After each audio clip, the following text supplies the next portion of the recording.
All right, guys, so for this next circuit workout, we're going to focus in on sculpting both our arms and our core. The first exercise we're going to be doing here is called Russian push-ups. Now, these are a little bit more advanced, but if you can just focus on executing every single rep with slow, controlled movements, you're going to really feel the tension in both your shoulders, your triceps, and even a little bit in your chest area as well. So we're going to begin in a conventional push-up stance. Our hands are going to be roughly shoulder width apart. We're going to be balancing all our weight on our toes, and our upper body's going to be completely horizontal. Now, as we come down, we're actually not going to make our chest touch the floor, right? We're going to come down until our chest is about 2 to 3 inches from the floor.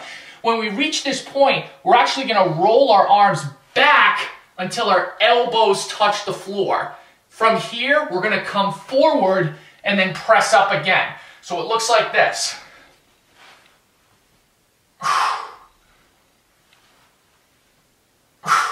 And you're going to see that that rollback motion is going to put a lot of tension on both your triceps and your forearms here. All right, so this is a great variation that'll isolate all the different regions of your arms. Let's get our timers out. We're going for 30 seconds.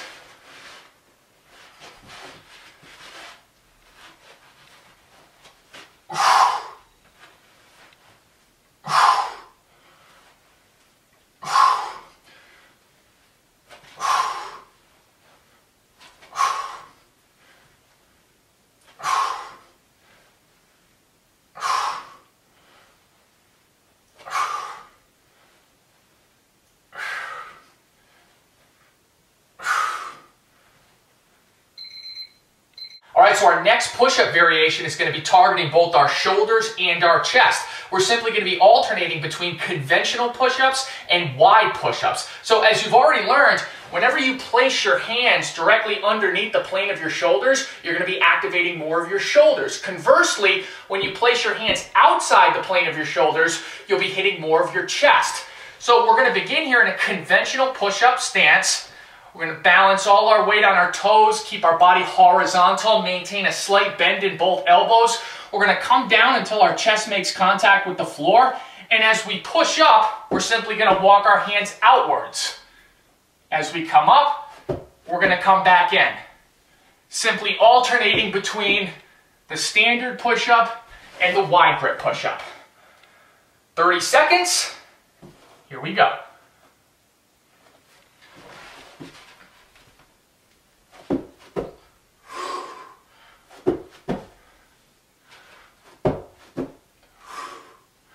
Make sure your chest hits the floor on each rep.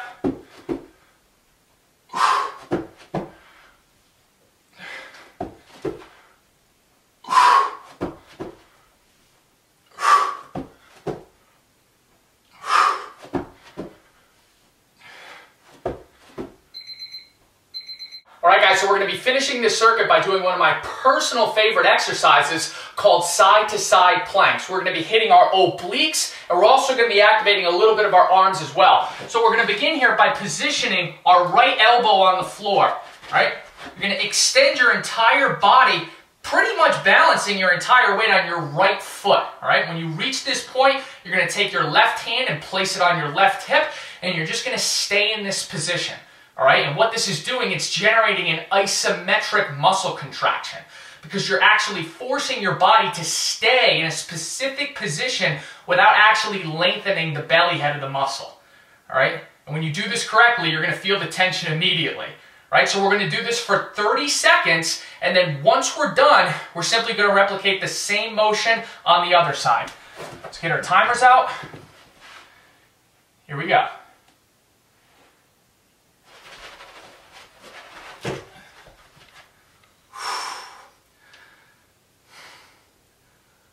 Try to look ahead. Make sure you don't dip your hips down. Keep your upper body completely straight. You're going to be tempted to cheat. Don't do it.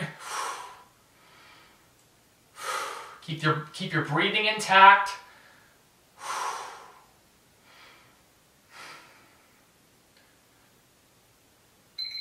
All right. So now that we're done, we're going to work the left side region of our oblique here. Balancing all my weight on my left elbow and my left foot. 30 seconds. Here we go. Right hand on the hip.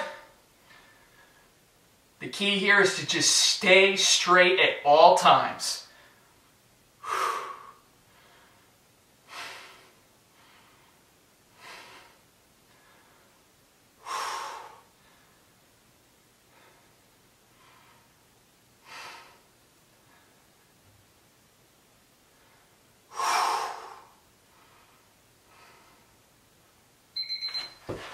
All right, now keep in mind you're also forcing your arms to support your entire body weight as well. So it's also going to generate an isometric contraction in both your forearms, your biceps, your triceps, and your shoulders as well.